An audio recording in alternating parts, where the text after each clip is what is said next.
Today we will talk about the biography of Maryam alayha salatu wassalam. আজকে আমরা একজন মহিয়সী নারীর জীবনী নিয়ে কথা বলবো, যে নারীর জীবনীকে আমরা আজকে হাইলাইট করব, যার জীবনী থেকে শিক্ষা নিয়ে আমরা আমাদের লাইফটাকে অ্যানালাইজ করব। তার নামটা হচ্ছে মারিয়াম আলাইহা সালাতু ওয়াসসালাম। নবী করিম সাল্লাল্লাহু আলাইহি ওয়াসাল্লাম বলেছেন, হাসবুকা মিন নিসাইল আলামিন আরবা, মারিয়াম, আসিয়া, Khadija, Fatima. There are 4 women in this world. They are the best women ever in the world. নবীজি বলছেন, গোটা বিশ্বে 4 জন নারীর সম্মানকে আল্লাহ আকাশচুম্বী করে দিয়েছে। 1 নম্বর মারিয়াম আলাইহা সালাতু ওয়াসসালাম, 2 নম্বর খাদিজা, 3 নম্বর ফাতিমা, আরেকজন হচ্ছেন আসিয়া, যিনি ফেরাউনের স্ত্রী ছিল। তাহলে বোঝা গেল আল্লাহ 4 জন নারীর সম্মানকে অনেক বেশি বাড়িয়ে দিয়েছেন। Even Maryam alayha salatu wassalam, she is only one woman in this world. Allah has revealed a specific surah by her name in this Quran. Maryam alayha salatu wassalam এমন একজন নবী, এমন একজন মহিয়সী নারী, এমন একজন সম্মানিতা নারী, যার ব্যাপারে আল্লাহ তাআলা নিজে একটা নির্ধারিত সূরা তার নামে নাজিল করে দিয়েছে। সুবহানাল্লাহ পড়েন। তার মর্যাদা যুবক ভাইরা কম না বেশি? আজকে তার জীবন নিয়ে আমরা কথা শুনবো। আমরা এই মেসেজগুলো মানুষকেও শেয়ার করবো। রাজি আছেন তো ইনশাআল্লাহ? আল্লাহ আমাদের সবাইকে তৌফিক দান করে, সকলে পড়ে আমিন। খুব মনোযোগ দিয়ে শুনবেন। এটা আমি আশা রাখি যে এটা শুনলে যুবকদের জীবন পরিবর্তন হবে, নারীদের জীবনও পরিবর্তন হবে। মারিয়াম আলাইহা সালাতু ওয়াসসালামের মায়ের নাম ছিল হান্না। নাম ছিল কি? হান্না। আর বাবার নাম ছিল ইমরান। যখন Hannah, when she conceived the baby, যখন সে বাচ্চাকে গর্ভে ধারণ করলো, সে একটা মান্নত করলো যে আমার বাচ্চা যখন ভূমিষ্ঠ হবে, আমি আমার বাচ্চাকে আল্লাহর রাস্তায় সঁপে দেব, আমি আমার সন্তানকে আল্লাহর ঘরের মসজিদের খাদেম বানাবো। সুবহানাল্লাহ পড়েন। ফালাম্মা ওয়াদাআতহা ক্বালাত রাব্বি ইন্নী ওয়াদাতুহা উনসা, তিনি স্বপ্ন দেখেছেন আমার একজন পুত্র সন্তান হবে, আমি আমার পুত্র সন্তানকে আল্লাহর ঘরের খাদেম বানাবো। যখন বাচ্চা জন্মগ্রহণ করলো, তখন তিনি দেখলেন, যারে এটা তো কোনো ছেলে না, এটা হচ্ছে মেয়ে। মেয়ে তো জেনুইনলি কোনো মসজিদের খাদেমা হতে পারে না, ছেলে হয়। তো উনি বলেন, আল্লাহ, আমি তো একটা মেয়ে জন্ম দিয়েছি, ওয়াইন্নী সাম্মাইতুহা মারইয়াম, and I have named her Mariam, তার নাম রেখেছি আমি মারিয়াম, এবং আমি তাকে তোমার রাস্তায় বিলীন করতে চাই। সুবহানাল্লাহ পড়ে। এবার তিনি তার মেয়েকে নিয়ে, মারিয়ামকে নিয়ে বাইতুল মাকদাস, তৎকালীন সময় বাইতুল মাকদাসের ইমাম ছিলেন জাকারিয়া। নাম কি ছিল প্রিয় ভাইরা?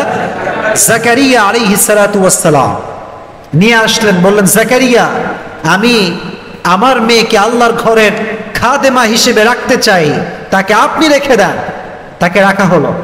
এটা কিন্তু খুব লেসনফুল একটা স্টোরি এবং অনেক মজার একটা ঘটনা বলতে পারেন। তো মারিয়াম যখন ঘরে অবস্থান করত মসজিদে, যখনই জাকারিয়া আলাইহিস সালাতু ওয়াসসালাম মেহরাবে আসতেন, তখন দেখতেন মারিয়ামের সামনে খাবার রাখা আছে, বিভিন্ন রকমের খাবার।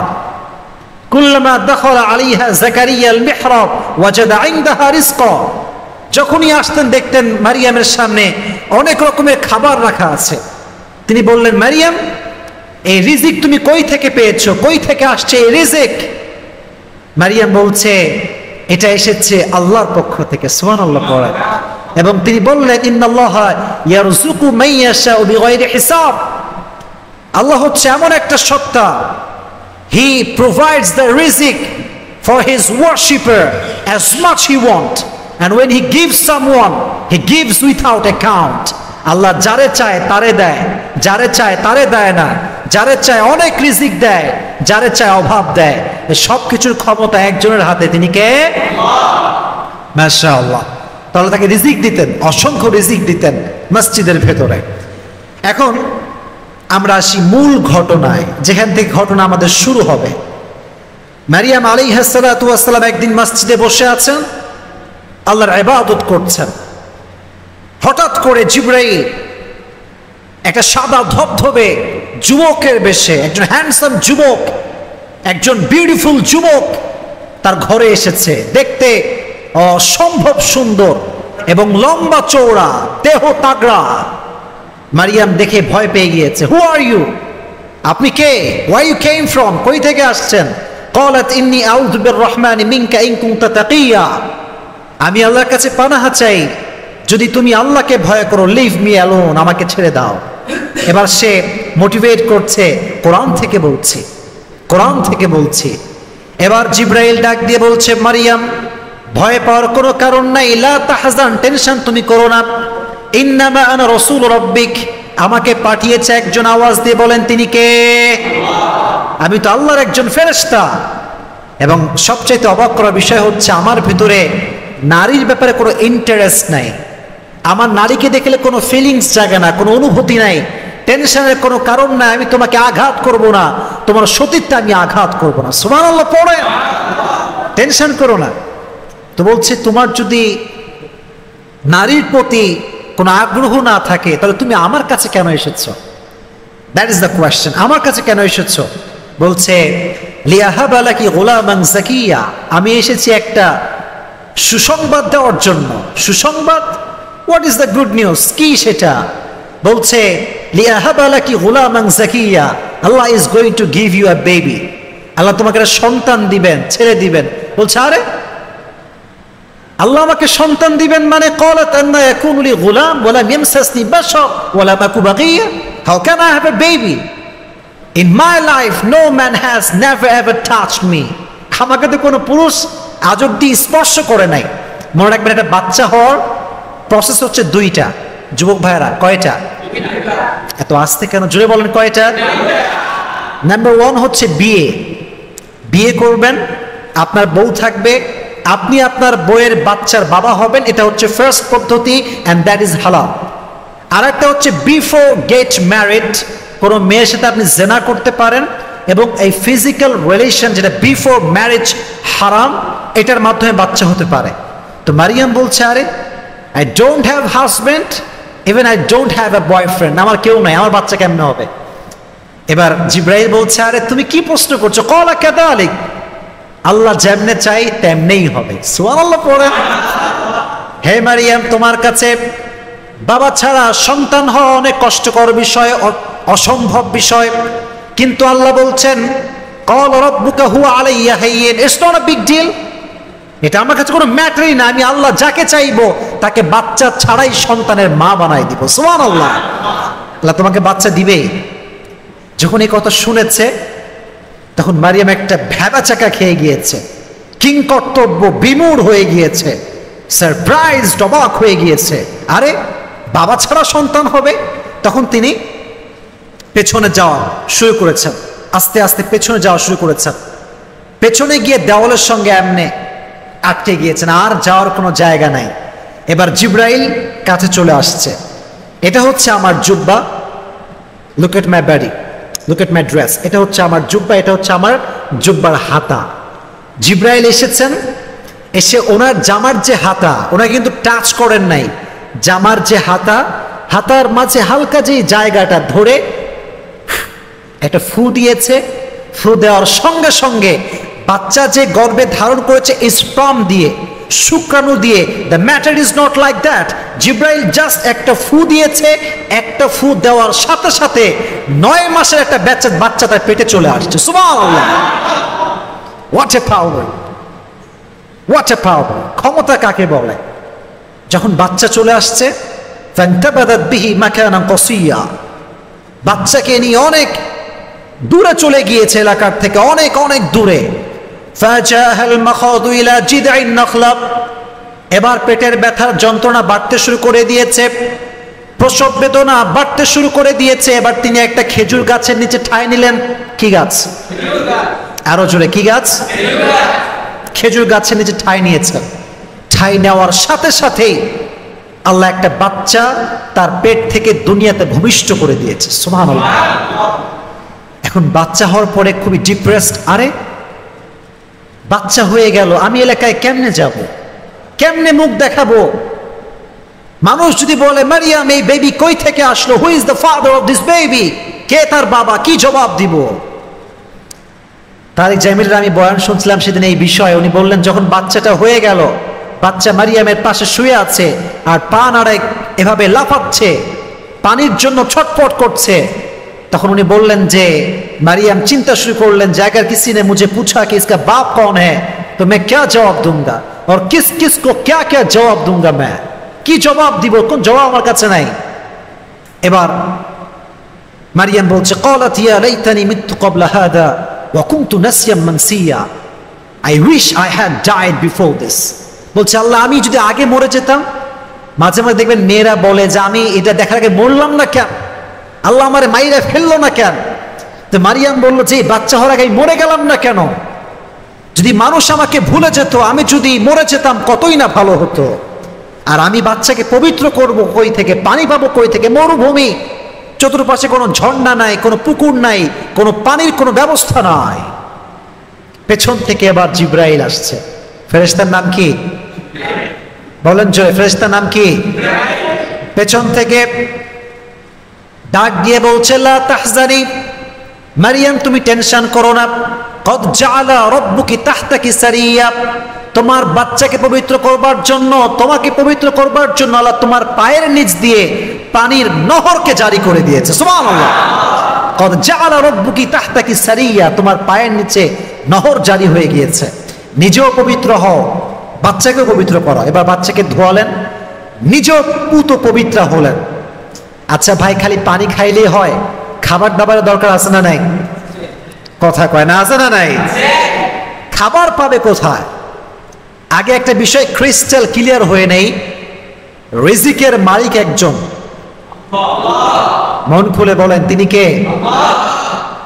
বলো মারিয়াম ওয়াহুজি ইলাইকি বিজিদঈন নাখলাতি তুসাকিত আলাইকি রুতবান জানিয়া, মারিয়াম যে গাছের নিচে ঠাঁই নিয়েছিলেন, গাছটা হচ্ছে খেজুরের গাছ। খেজুরের গাছ যদি কেউ উপর থেকে কেটে ফেলে, ডাল কেটে ফেলে, তাহলে গাছে আর কোনো খেজুর ধরে না। তো তিনি যে গাছে আশ্রয় নিয়েছিলেন সেটা ছিল একটা ডালবিহীন খেজুর গাছ। পাতাগুলো শুকিয়ে গিয়েছে, ডাল নাই। জিব্রাইল বললেন ইয়া মারিয়াম ওহুজি, ঝাঁকি মারো। ঝাঁকি মারার সাথে সাথে গাছ থেকে টসটসে পাকা খেজুর পড়তে শুরু করে দিয়েছে। এবার জিব্রাইল বলছে মারিয়াম তুমি দেখলা, তুমি দেখেছো যে আল্লাহ তাআলা তোমাকে ডালবিহীন খেজুর গাছ থেকে একটা শুকনো পাতার থেকে টসটসে খেজুর দিয়েছে, সেই আল্লাহ তোমাকে বাপ ছাড়া, স্বামী ছাড়া সন্তানের মা বানিয়ে দিয়েছে। This is the power of Allah subhanahu wa ta'ala. এটা হচ্ছে আল্লাহর ক্ষমতা। সব ক্ষমতা একজনের হাতে, তিনি কে? এবার তো পালা হয়ে গিয়েছে, এলাকায় ফিরতে হবে। আল্লাহ বলেন যাও, ফাকুলি ওয়াশরাবি ওয়াকরি আইনা, eat and drink and put your heart at peace, খাও, মজ মাস্তি করো, টেনশনের কোনো কারণ নাই। আমরা বলি প্যারা নাই, চিল, কোনো প্যারা নাই, কাজ করে যাও, যাও ফিরে যাও বাসায়। আল্লাহ শিখায় দিলেন। দেখো মারিয়াম, মনোযোগ আছে সবার? আছে সবার? তাকবীর দেন, লিল্লাহি তাকবীর, আরো জোরে লিল্লাহি তাকবীর। আল্লাহ বললেন মারিয়াম এবার যাও, go back to your village, তোমার গ্রামে ফিরে যাও। কিন্তু কি জবাব দিব? আল্লাহ বলছে শোনো, তুমি যখনই দেখবা ফাইম্মা তারাইন্না মিনাল বাশারি আহাদা, যদি কেউ তোমার সাথে কথা বলতে চায়, একটা কথা বলবা, ফাকুলি ইন্নী নাযারতু লিররহমান, I have vowed of fasting, আমি আজকে রোজার মান্যত করেছি। কি করেছি যুবক ভাইয়েরা? রোজা। আগের যুগের রোজার নিয়ম ছিল, রোজা যে রাখবে সে খাইতেও পারবে না, কথাও বলতে পারবে না। সে বলছে I am so sorry, I cannot speak with anyone, আমার দ্বারা কথা বলা পসিবল নয়, কারণ আমি আছি রোজা। আমি আছি কি? তো মনে করেন এইটা হচ্ছে বাচ্চা, এটা হচ্ছে মারিয়াম। মারিয়াম বাচ্চাকে জাস্ট আমি একটা আপনাকে ইমাজিনেশনের জগতে নিয়ে যাচ্ছি, কল্পনা, একটু কল্পনা করবেন, জাস্ট এভাবে ধরে বাচ্চাকে নিয়ে আসছে, বাচ্চা হেলছে দুলছে মায়ের কোলে। এলাকার লোক যখন দেখছে আরে Mariam, she came back with a baby and there is no father with her, বাচ্চা নিয়ে আসছে, বাপ নাই, সবাই দৌড় দিয়ে এলাকার লোক, আই মারিয়াম ইয়া উখতা হারুন মা কানা আবুকি মুরআ সাউই ওয়া মা কানাত উম্মুকি বাগিয়া, হে হারুনের বোন, তুমি এটা কি করেছো? তোমার বাপ তো এত খারাপ ছিল না, তোমার মা এত খারাপ ছিল না, তোমার ভাই এত খারাপ ছিল না, এই বাচ্চা কই থেকে আসলো? এবার মারিয়াম আলাইহিস সালাতু ওয়াস সালাম ফাশারাত ইলাই, বাচ্চার দিকে আঙ্গুল দিয়ে বলছে, আমি তো রোজা, আই ক্যান নট স্পিক। এই বাচ্চা তোমাকে জবাব দিবে। সুবহানাল্লাহ বললেন না? লোকজন খেপে মেপে fire, are you mentally sick? Doesn't make any sense. How can we speak with this baby? How can we talk with this baby? He cannot speak. He is just a newborn baby. আরে ছোট্ট বাচ্চা মায়ের কোলে আছে, এখন ওয়া ওয়া করতেছে, তার সাথে আমরা কেমনে কথা বলি? কিন্তু আল্লাহ যদি চায়, বাচ্চা কথা বলতে পারে কি পারে না? অবশ্যই পারে। এ কথা বলতে দেরি হয়েছে। এবার ঈসা আলাইহিস সালাতু ওয়াস সালাম মায়ের পেট থেকে বলছে, হে কওমের লোকেরা শোনো, ক্বালা ইন্নী আব্দুল্লাহ, আমি হচ্ছি আল্লাহর গোলাম। সুবহানাল্লাহ পড়া। ঈসা আলাইহিস সালাতু ওয়াস সালাম বলছেন, আতানিয়াল কিতাব, বাচ্চা অবস্থায় কোলে আছে মায়ের, বলছে আতানিয়াল কিতাব, আল্লাহ আমাকে আসমানি কিতাব দিয়েছেন, ওয়াজআলানি নাবিয়্যা, আমাকে দুনিয়াতে নবী করে পাঠিয়েছে। একজন আওয়াজ দিয়ে বলেন তিনি কে? Allah has given me the scripture and he has made me the messenger. আল্লাহ আমাকে কিতাবও দিয়েছেন, নবীও করে পাঠিয়েছেন। আমি কোন রকম খারাপ সন্তান আমি নই, আমার আব্বা নাই, বাট আমাকে দুনিয়াতে পাঠিয়েছে একজন। আওয়াজ দিয়ে বলেন তিনি কে? Everyone just shocked. পেটের বাচ্চা কথা বলে, ছোট্ট শিশু কথা বলে, how come it possible? আল্লাহ এটাই বোঝালেন, আমি যা চাই তাই করতে পারি। আমি চাইলে সমুদ্রে মুসা বাড়ি দিয়েছে, 12টা রাস্তা হয়ে গিয়েছে।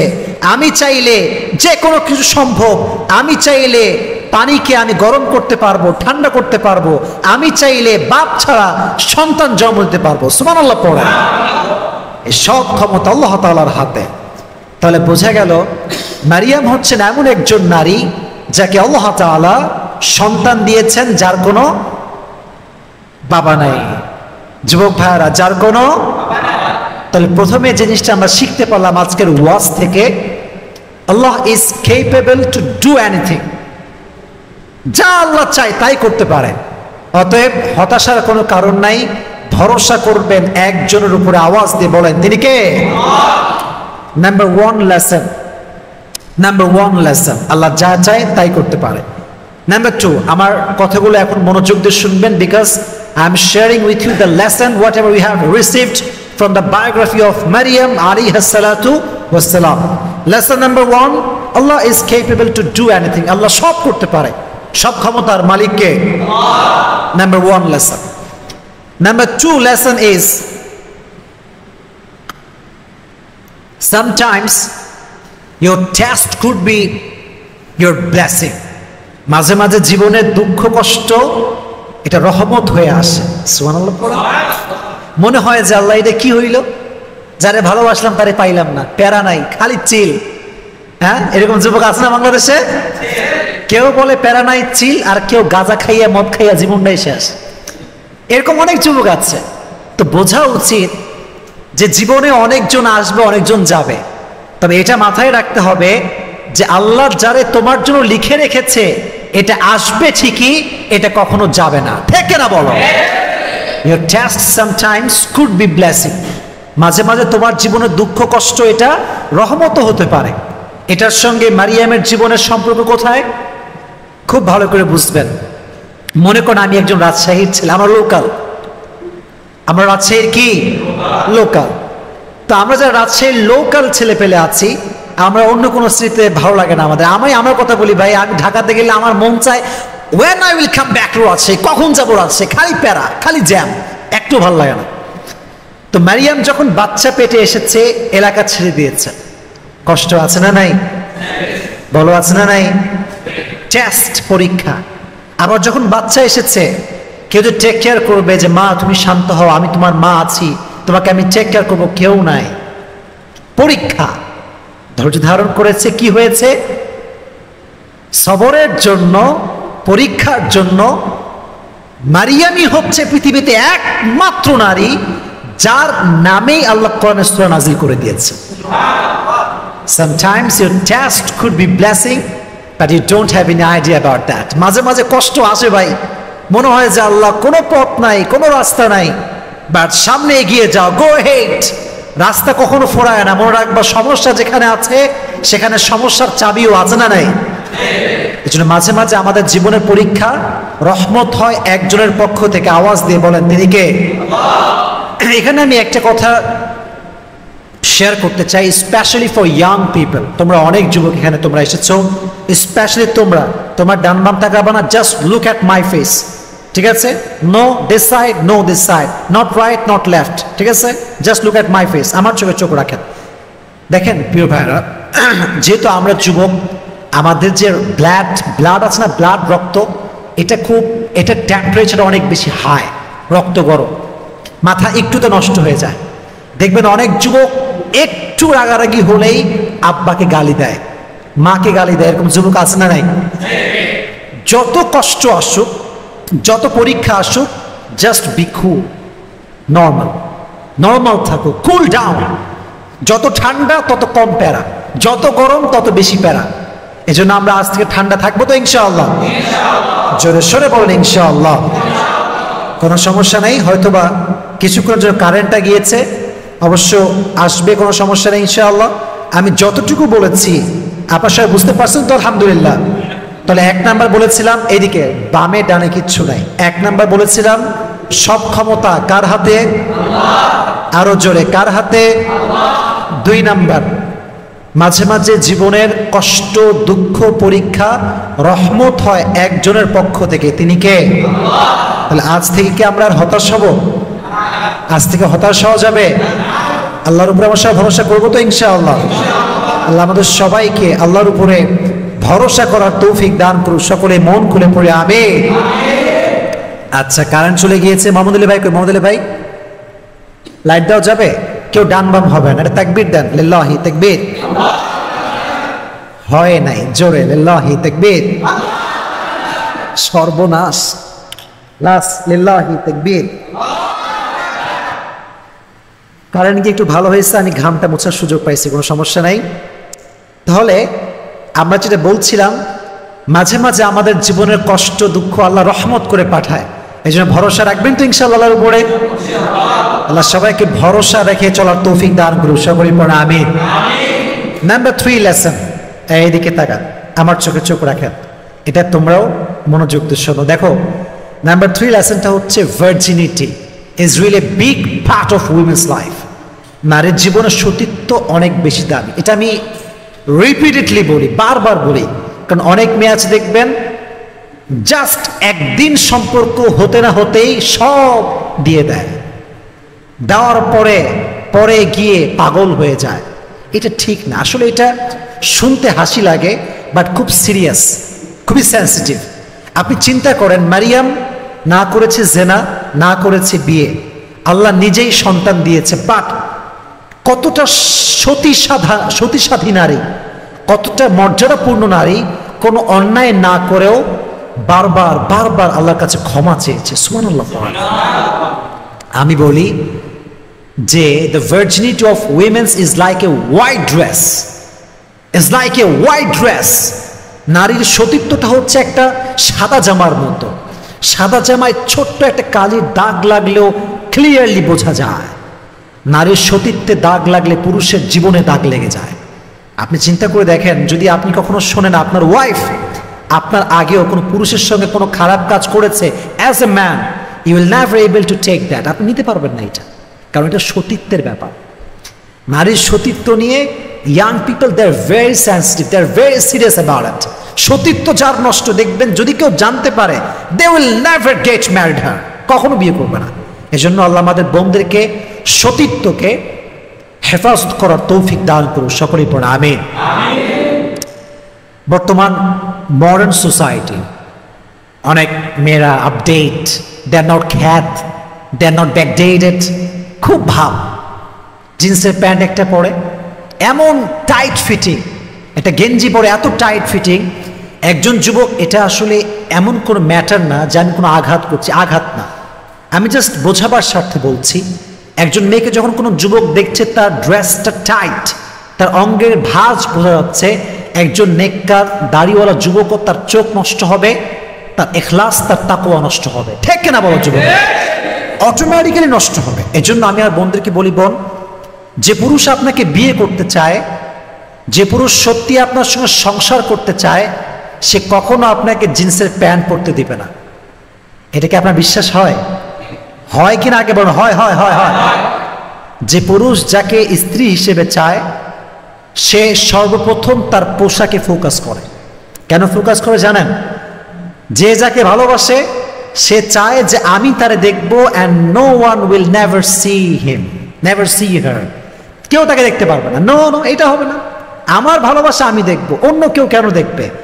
এজন্য যে পুরুষ টাইম পাস করে, দেখবেন তার কাছে জিন্সের প্যান্ট হলিও চলে, ইভেন যদি বোরকাওয়ালি হয় তাও চলে, যা হোক চলবে, time pass. It's just for few minutes, few days, এটা আজ আছে কাল নাই। কিন্তু যখনই ছেলে পেলে বিয়ে করবে, মানে বিয়ের সময় আসছে, বাস একদম খুঁতায় খাতায় দেখবে এই মেয়ের কোথাও কোনো প্রেম ছিল কিনা, এই মেয়ে কোথাও কখনো কারোর সাথে কথা বলেছে কিনা। কিন্তু যখন প্রেম করে, যা করছে করছে, আমি পাইলি হইল। এরকম যুব বাংলাদেশে আছে না নাই? তার বোনদেরকে বলো, বোনেরা, আপনাদের সতীত্ব it's really valuable thing for you. আর আমাদের সমস্ত বোনদেরকে সতীত্ব হেফাজত করা তৌফিক দান করুন। সকলেই পড়া আমিন। আচ্ছা, আমি যে কথাগুলো বললাম একটু হাসি লাগছে, ঠিক আছে, বাট এটা কি অবাস্তব না বাস্তব? বাস্তব কিনা যুব ভাইরা? বলো বলো বলো। আল্লাহ আমাদের বোনদেরকে পোশাক সুন্দর রাখার তৌফিক দান করুন। সকলেই পড়া আমিন। Number 4 and number 5, that is the last point. এটা আমার সর্বশেষ পয়েন্ট যেটা আমি শেয়ার করছি। আচ্ছা, আগে প্রশ্ন করি, আপনারা সবাই সুখী হতে চান তো? বলেন ইনশাআল্লাহ। সুখী হতে চাইলে মারিয়ামের থেকে শিক্ষা নেন, দুইটা শিক্ষা। যদি সুখী হতে চান, দুনিয়ার প্রতি মায়াও রাখতে হবে কম, দুনিয়ার প্রতি চাহিদাও রাখতে হবে কম। সুবহানাল্লাহ পড়েন। এটা কেমনে বুঝলাম? যখনই তিনি ছোট্ট মানুষ, ছোট্ট মেয়ে আল্লাহর ঘরে দিয়ে দিয়েছে। যখন তিনি বড়, কোথাও তিনি যাইতেন না, কারোর সঙ্গে কোনো মিশতেন না। এখন তো মেয়েরা বলে যে একটা বয়ফ্রেন্ড না হলে কি চলে, দিন কি কাটে, বলো বলো বলো, এরকম বলে। অথচ মারিয়াম আলাইহিস সালাতু ওয়াস সালামের কেউ ছিল না, একাই ইবাদত করতেন, একাই নামাজ পড়তেন, একাই সব করতেন, এবং তার চাহিদা সবচেয়ে বেশি কম ছিল। মনে রাখবেন, দুনিয়াতে যার চাহিদা যত কম, সে সবচাইতে নাম্বার 1 সুখী। সুবহানাল্লাহ। আর যার চাহিদা চাই, I want more, I want more, I want মোর, আরো দাও, আরো চাই, আরো চাই, হ্যাঁ জীবনে কোনো পাবে তো না, পাবেই না, জীবনে সুখও কখনো খুঁজে পাবে না। ঠিক এরা বলো। আজ থেকে চাহিদা বেশি থাকবে না কম থাকবে? আচ্ছা, আমরা যারা আছি মাশাআল্লাহ, we are from middle class family. আমরা বেশিরভাগ যারা আছি, আমরা মধ্যবিত্ত পরিবারের সন্তান। মনে রাখবা, ঘরের সুখ টাইলসের উপরে নির্ভর করে না, ঘরের সুখ এসির উপরে নির্ভর করে না, ঘরের সুখ তোমার জানলা কাঠের না থাই, it's not depend on that. এটা এর উপর ডিপেন্ড করে না, এটা ডিপেন্ড করে তোমার জীবন তুমি কতটা সুন্নাহ অনুযায়ী চালাচ্ছ, তুমি কতটুকু নামাজ পড়ছো, তুমি কতটুকু আল্লাহকে ভয় পাচ্ছ। যে যত বেশি আল্লাহকে ভালোবাসে, তার ঘরকে আল্লাহ তত বেশি রহমত দ্বারা ভরপুর করে দেয়। শাহরুখ খানের নাম শুনছো তোমরা? শাহরুখ খানের ইন্ডিয়াতে থাকে, মুম্বাই তার একটা ঘর আছে, তার নাম হচ্ছে মান্নাত। মুকেশ আম্বানি নাম শুনছেন আপনারা? The richest man in the world, specially in India. ইন্ডিয়ার সবচেয়ে নাম্বার 1 রিচেস্ট ম্যান হচ্ছে মুকেশ আম্বানি।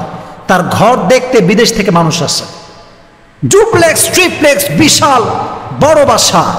শাহরুখ খানের যে বাসা, এটার নাম হচ্ছে মান্নাত, বিশাল বড়। এখন বলবেন যে হুজুর আপনি এটা কেন বলতেছেন? ভাই, আপনি শাহরুখ খানের বাসা চিনেন, তার বাসা কেমন তা জানেন, কিন্তু কখনো কি আপনি রিসার্চ করেছেন যে how was the home of last Messenger Muhammad সাল্লাল্লাহু আলাইহি ওয়াসাল্লাম? কখনো ভেবেছেন যে আমার নবীর ঘরটা কেমন ছিল? আমি বলছি একবার ওমর ফারুক রাদিয়াল্লাহু তাআলা আনহু নবীজি ঘরে আসছেন। when he entered in the home, when he entered in the room, যখন তিনি রুমে প্রবেশ করলেন, অবাক করা কাণ্ড, নবীজি যেখানে শুয়ে আছেন এটা কোনো খাট না, চাটাই। চেনেন আপনারা সবাই? দেখবেন মানুষ যখন মারা যায় অনেক সময় মানুষকে চাটাই বিছায় রাখা হয়, এটা গ্রামগঞ্জে খুব বেশি পাওয়া যায়। নবীজি শুয়ে আছেন ছোট্ট একটা চাটাইয়ের উপরে। চাটাই দেখবেন এত বেশি ধারালো হয় যে কেউ যদি পিঠ খালি রেখে সেখানে শয় পিঠে দাগ পড়ে যায়। নবী ছিলেন সবচেয়ে ব্রাইট কালারের মানুষ। নবীর শরীর ছিল সাদা ফর্সা, ধবধবে সুন্দর ফর্সা, লাবণ্যময় সুন্দর ছিলেন। সুবহানাল্লাহ পড়লেন না? তো অমর দেখতে পেলেন নবীজি শুয়ে আছেন চাটাই, আর নবীজির পিঠের পেছনে চাটাইয়ের দাগে লাল হয়ে গিয়েছে। নবীর ঘরের একটা কোনায় ছোট্ট একটা পাত্র পড়ে আছে, পানির পাত্র এভাবে পড়ে আছে। নবীজির ঘরে কোনো ল্যাপ নাই, খেতা নাই, কম্বল নাই।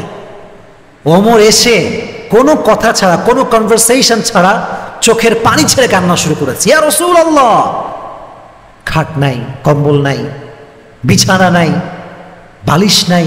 ইয়া রাসূলুল্লাহ, খাবার পানির জন্য একটা ভালো জগও নাই। আমাকে অনুমতি দেন, আমি আপনার জন্য খাট নিয়ে আসি, কম্বল নিয়ে আসি, তোশক নিয়ে আসি। নবীজি বলেন, ইয়া ওমর, দুনিয়াতে তো আমি শান্তি করবার জন্য আসি নাই। আমি যদি আল্লাহকে বলি, আল্লাহ আমাকে সম্পত্তি দান করো, আল্লাহ উহুদ পাহাড়কে আমার জন্য স্বর্ণ বানিয়ে আমাকে দান করে দিবে। শান্তি করবার জন্য আসি নাই। তো যুবক ভাইয়েরা, বড় বাসা থাকা, ডুপ্লেক্স ট্রিপ্লেক্স হোমে থাকা, it's not a success, it's not আ কি অফ সাকসেস। এটা সফলতার মাপকাঠি নয়, এটা সফলতা নয়। নবীজি বলেছেন সবচেয়ে উত্তম ঘর কোনটা তোমরা কি জানো? সবচেয়ে উত্তম ঘর কোনটা? নবীজি বলছেন যেই ঘরে একটা ইয়েতিম বাচ্চা থাকে, ছেলে থাকে, এবং তার উপরে কোনো জুলুম হয় না। নবীজি বলছেন এটা পৃথিবীর সবচেয়ে উত্তম ঘর আল্লাহর কাছে। সুবহানাল্লাহ। নবীজি বলছেন উত্তম ঘর কোনটা তোমরা জানো? উত্তম ঘর হচ্ছে সেই ঘর যে ঘরে একজন নেককার স্ত্রী আছে এবং সে তার সন্তানকে দিনের লাইনে চালায়। এটা হচ্ছে সবচেয়ে উত্তম ঘর। সুবহানাল্লাহ পড়ায়। তবে সুখী হতে চাইলে আজ থেকে দুনিয়ার প্রতি আমরা মায়া রাখবো না, দুনিয়ার প্রতি আমরা চাহিদা রাখবো না। রাজি আছেন তো ইনশাআল্লাহ? তাহলে আমরা কি কি শিখলাম আজকে? এক নম্বর, আল্লাহ হ্যাজ অল দ্য পাওয়ার্স। সব ক্ষমতা কার হাতে? আমরা জোরে জোরে বলি কার হাতে? আচ্ছা, এক নম্বর। নাম্বার টু, মাঝে মাঝে দুঃখ কষ্ট রহমত করে পাঠায় একজন, তিনি কে? নাম্বার থ্রি, যেটা শিখেছি সেটা কে বলতে পারে? নারীর ভার্জিনিটি, এটার দাম কম না বেশি? নারীর সতীত্বের দাম কম না বেশি? আমার বন্ধুকে সতীত্ব হেফাজত করার তৌফিক দান করুন। সকলেই পড়া আমিন। সর্বশেষ দুইটা জিনিস শিখেছিলাম, how to be happy, how can we make your self happy. দুইটা উপায় বলেছিলাম, কে কে বলতে পারবেন? এক হচ্ছে দুনিয়ার প্রতি মায়া রাখা যাবে না। দুই নাম্বার, যার চাহিদা যত কম তার জীবনের সুখ তত। তো এই দুইটা উপায় আমরা সকলে মানব তো ইনশাআল্লাহ? আল্লাহ সবাইকে মানার তৌফিক দান করুন। সকলে পড়া আমিন। আল্লাহ প্রত্যেকটা নারীকে এই কথাগুলো অনুযায়ী জীবনকে পরিচালনা করার তৌফিক দান করুন। সকলে পড়া আমিন। এবার আমরা কিছু নসিহত শুনবো 5-10 মিনিট, 5 মিনিটে শেষ করে দিয়ে আমরা ফিরে যাবো ইনশাআল্লাহ। জোরে নাই, জোরে বললেন ইনশাআল্লাহ। এবারে তাকবীর দেন, লিল্লাহি তাকবীর। আরো জোরে লিল্লাহি তাকবীর। আরেকবার লিল্লাহি তাকবীর। আচ্ছা, একটা বিষয়, আপনারা এখানে অনেক যুবক ভাইরা আছেন, দেখেন ফেসবুক আসলে এমন একটা জায়গা, আমি যদি পোস্ট করি এটা সবার কাছে রিচ যথা টাইমে হবে না। হয়তো পোস্ট করলাম আজকে, কেউ দেখলো কালকে, যে আসতে চায়। এই জন্য আমি সবসময় তোমাদেরকে, যুবক ভাইদেরকে বলি, তুমি আসো কিংবা না আসো, তোমার মিস হতে পারে, বাট তুমি এখানকার যে দাওয়াত, whatever you have received, whatever you have learn from this lecture, এক নাম্বার শেয়ার করবা, সবাইকে বলবা ভাই এইটা শিখলাম। দুই নাম্বার, সবাইকে দাওয়াত দিবা, বন্ধুদেরকে, যে ভাই এখানে দিনের কিছু কথা হয়, তোমরা আসতে পারো। যদি তুমি নিজে নিয়ে আসো, হতে পারে আমার কোন কথা, আমিও অধম, আমিও অযোগ্য, বাট কার কথায় কখন কে হেদায়াত হয়ে যায় বলা মুশকিল। যদি সে হেদায়াত হয়ে যায়, সে তার জীবন যত নামাজ পড়বে, যত রোজা রাখবে, যত যাকাত দিবে, প্রত্যেকটার সওয়াবের ভাগ আল্লাহ তোমার আমল নামায় লিখে দিবে। জোরে সোরে সুবহানাল্লাহ পড়েন। আচ্ছা, আপনার তারিক জামিলের নাম শুনেছেন? ওনার তারিক জামিলের ফ্রম পাকিস্তান, খুব সুন্দর একজন মানুষ, একজন সুন্দর মনের মানুষ। সুন্দর মনের মানুষ যারা হয় তাদের মুখে সবসময় একটা সুন্দর হাসি লেগে থাকে। তো আমি ওনাকে দেখেছি অলওয়েজ তার মুখে একটা স্মাইল থাকে, দেখলেই দেখতে মন চায়, দেখলেই কথা শুনতে মনে চায়, কখনো কাউকে আঘাত করে না, কখনো কাউকে একটা বাজে টু শব্দ করে না। আলহামদুলিল্লাহ পড়া। উনি বলছিলেন একটা কথা, আমি আজকেই শুনলাম এইটা, যে একজন বাবা, সে হচ্ছে একজন সোলজার, আর্মি, এবং তার ছেলে হচ্ছে একজন পাইলট, বিমান চালায়। তো দুইজন দুই দেশে থাকে, দুই দেশে কাজ করে। তো বাবা একদিন ছেলেকে ফোন দিয়ে বলছে যে শোনো বাবা, তোমাকে আমি পরামর্শ দিচ্ছি, আমার চোখে চোখ, আমার চোখের চোখ। বলছে বাবা तुम जिंदगी में जो भी करो ठीक है लेकिन नमाज ना छोड़ना, नमाज कखनो छाड़बा ना। तो बोलছে अब्बा मैं बहुत ही बिजी रहता हूँ, नमाज पढ़ने के कोई फुर्सत नहीं मिलता, नमाज पढ़ते पारी ना। तो बोलছে যদি নামাজ না পড়তে পারো, কমপক্ষে যখনই নামাজের সময় আসবে किसी को दावत दे दो कि भाई तुम नमाज पढ़ लो। तो बोलছে আব্বা এইটাও পারবো না। বলছে না বাবা প্লিজ, या तो नमाज पढ़ो या किसी को दावत दे दो, হয় নামাজ পড়বা না হয় দাওয়াত দিবা। তো ছেলে নামাজ যেতে পড়তে পারবে না, সে দাওয়াত দেওয়া শুরু করছে। যখনই আজানের সময় হয় একজনকে বলে যে ভাই যান নামাজে যান, ভাই যান ওযু করে নেন, নামাজ শুরু করে দেন। দাওয়াত দিতে দিতে একটা পর্যায়ে কয়েক মাস পরে বাসায় আসছে। যখন বাসায় আসছে তার বাবা দেখে অবাক, তার ছেলে পাইলট, ক্যাপ্টেন, লম্বা জুব্বা আর দাড়ি রেখেছে মুখে, বাসায় ফিরে আসছে। সুবহানাল্লাহ পড়ে। তারপর বলছে বেটা ये क्या हाल है तुम्हारा, ये तुमने दाढ़ी भी रख लिया माशाअल्लाह और तुमने जुब्बा भी पहन लिया, कैसे हुआ, এটা কেমনে সম্ভব, তুমি তো পাইলট। বলছে আব্বা আপনি তো আমাকে এটার পথে নিয়ে আসছেন। বলছে কেমনে? বলছে আপনি যখন বললেন যে তুমি হয় নামাজ পড়ো না হয় दावत দাও, तो पहले मैंने दावत देना शुरू किया कि नमाज पढ़ो नमाज पढ़ो नमाज पढ़ो। तो एक वक्त में मुझे ये लगा कि यार मैं खुद दावत दे रहा हूं लेकिन मैं खुद नमाज नहीं पढ़ता, আমি দাওয়াত দিচ্ছি আর আমি নামাজ পড়ি, এটা কেমনে হয়। আমি নামাজ পড়তে শুরু করলাম। যত নামাজ পড়ি অন্তরের নূর তৈরি হয়। সুবহানাল্লাহ। তো একদিন নামাজ পড়ার জন্য ওযু করেছি, মুখ মোছার সময় আয়নার সামনে দাঁড়িয়েছি।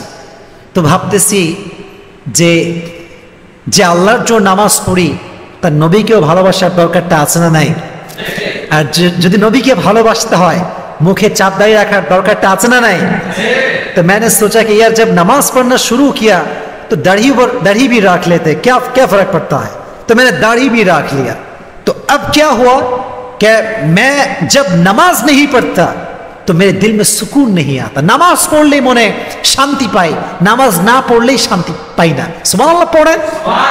তাহলে বোঝা গেল যুবক ভাইরা, দাওয়াত দিলে মাঝে মাঝে নিজের মাঝে পরিবর্তন আসে। আর যদি আমি আমার কথা বলি, আমি আমার অনেক বাজে অভ্যেস চেঞ্জ করেছি দাওয়াতি ময়দানে আসার পর।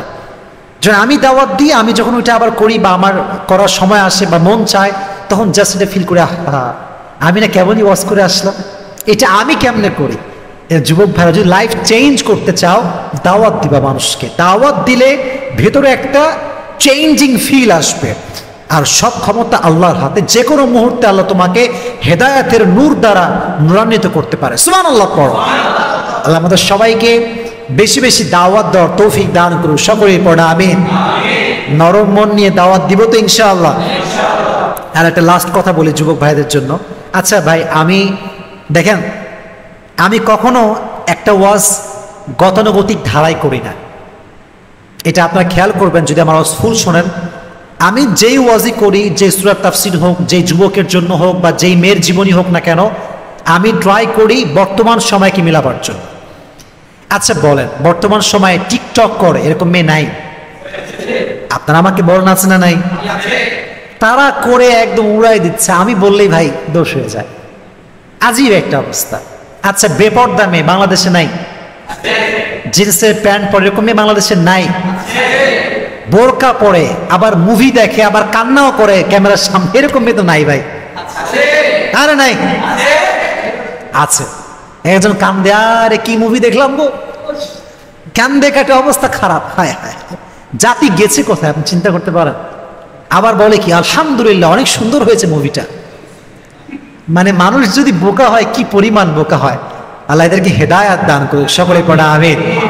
তা আমি আসলে রিসেন্টলি মেয়েদের ব্যাপারে কিছু কথা এই জন্য বলছি, কারণ আমি এটা রিয়েলাইজ করেছি এই 2.5 বছরে, আমার এই 2.5 বছর অভিজ্ঞতায়। আমার যেটা মনে হয় এখন এসে 80% যুবক নষ্টই হয়েছে মেয়ের কারণে। কথা ঠিক আছে কিনা যুবক ভাইরা বলো? তো আমি মনে করি, এটা আমার পার্সোনাল বিলিফ বা পার্সোনাল থিঙ্কিং, যদি মেয়ে ঠিক হয় যুবক ঠিক হয়ে যাবে।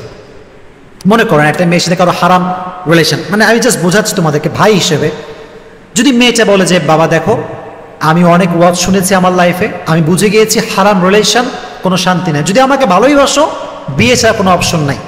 আচ্ছা একটা ছেলে যদি মেয়ে না চায় টাচ করতে পারবে? বলেন করতে পারবে? তাকে নিয়ে কোথাও যাইতে পারবে?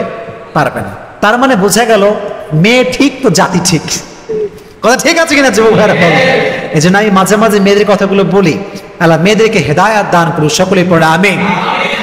এত নারী বাংলাদেশে, এবং তোমরা জানো শেষ জামানায় নারীর সংখ্যা হবে, এই তো মাশাআল্লাহ নারীর সংখ্যা হবে, তখন 4টা বিয়ে করলে কোনো প্যারা নাই ভাই। এখন তো প্যারা, এখন যদি কেউ 2টা বিয়ে করে লুচ্চা, এইটা 1 নাম্বার।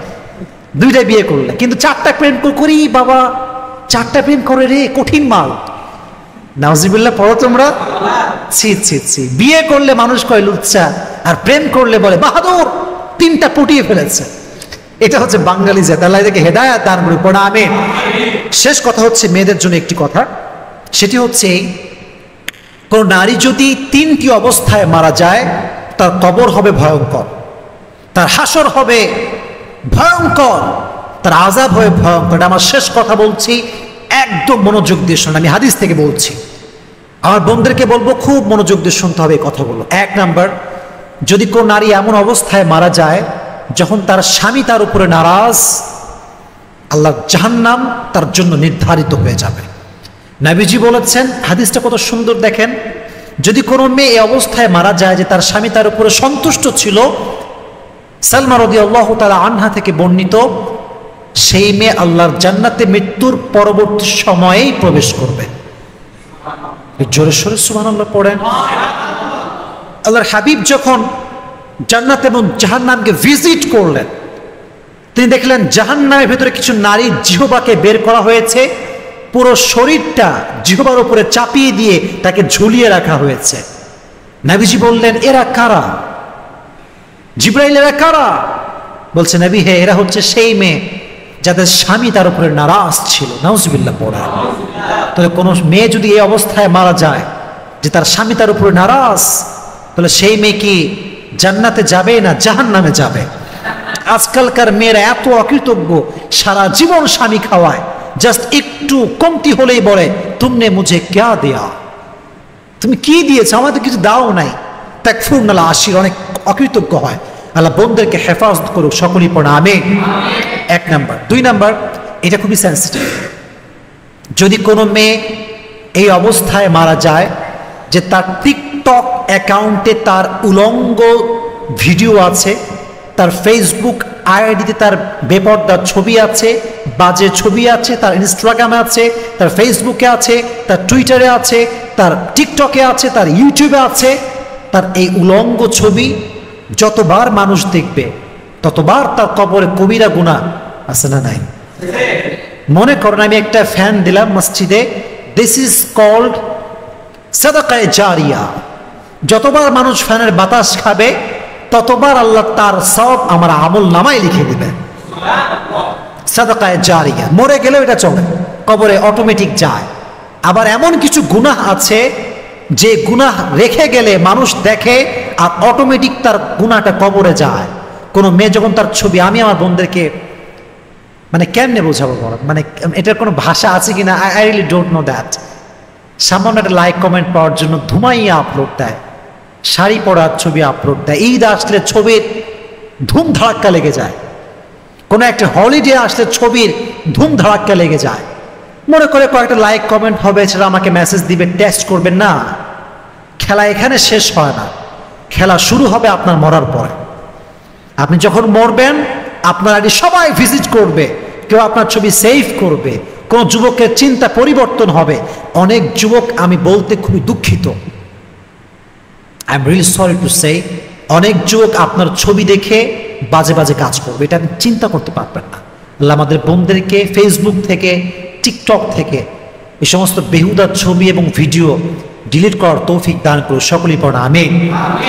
আমরা কাউকে ঘৃণা করি না ভাই, কারোর প্রতি কোনো ক্ষোভ নাই। আমাদের কথা হচ্ছে একটা, just try to change your self. যা হয়েছে হয়েছে, past is past, now is time to change. সময় এসেছে পরিবর্তন করবার। আর আমাদের বোনদেরকে হেফাজত করুন, সকলেই পড়া আমিন। বলেছিলাম কয়টা? বলেন কয়টা? বাকি আছে কয়টা? এই যে বাকি আছে কয়টা? তাহলে এক বলেছিলাম, যেই মেয়ে মারা যায় স্বামী নারাজ। 2 নাম্বার, যেই মেয়ে মারা যায় তার ফেসবুকে টিকটকে ভিডিও আছে, সে কি আল্লাহর জান্নাতে যাবে না জাহান্নামে যাবে? জাহান্নামে যাবে। 3 নাম্বার, লাস্ট পয়েন্ট, এরপর আমরা দোয়া করব। যদি কোনো মেয়ে অবস্থায় মারা যায় যে তার অনেক জায়গায় অ্যাফেয়ার ছিল, অনেক যুবকের সঙ্গে হারাম রিলেশন ছিল, she will enter in the hellfire after the death. সে মৃত্যুর সাথে সাথে জাহান্নামে যাবে। কারণ শেষ ভালো যার, শেষ ভালো না যার কিছুই ভালো না, শেষ ডিপেন্ড করে। হাদিসে এসেছে কোনো মানুষ, এটা শুনবেন ভালো করে, কোন মানুষ আজীবন কাফের ছিল, তার মৃত্যুর জাস্ট 2 ঘন্টা আগে সে কালেমা পড়েছে, তারপরে মারা গিয়েছে, সে জান্নাতে প্রবেশ করবে। শেষ ভালো যা, সব ভালো তার। আমার বোনদেরকে বলবো, যুবকদেরকেও বলবো, যা হয়েছে হয়েছে, জাস্ট ব্রেক ইউর রিলেশন, শেষ করে দাও আজকে, হয় বিয়ে না হয় শেষ। কারণ মরতে চাই হালাল ভাবে, হারামে থেকে মরতে চাই না। আল্লাহ আমাদের সমস্ত বোনদেরকে বোঝার তৌফিক দান করুন, পড়া আমিন। আল্লাহ আমাকে এবং আমাদের সবাইকে এটা বোঝার তৌফিক দান করুন, সকলেই পড়া আমিন। আগামী সপ্তাহে আমরা আসবো তো ইনশাআল্লাহ। আপনাদের সবাইকে মোটামুটি আমি চিনে গিয়েছি, এবং যারা আপনারা এসেছেন ফ্রেন্ডদেরকে নিয়ে আসবেন। এবং সবচেয়ে ভালো পজিটিভ সাইড হচ্ছে আপনারা অনেক ধৈর্য নিয়ে শোনেন, কারণ আমি যে কথাগুলো বলি এটা অবাস্তব কিছু না, সব বাস্তবিক কথা বলি। এজন্য দেখা যায় মানুষ বিরক্ত হয় না। আপনারা বিরক্ত হন নাকি ভাই? কথা কি বোঝা যায়? যায় যায় যায়। তাহলে আমাদের সবাইকে আমল করার তৌফিক দান করুন, সকলেই পড়া আমিন। ওয়া আখির দাওয়ানা আলহামদুলিল্লাহি রাব্বিল আলামিন। আসসালামু আলাইকুম।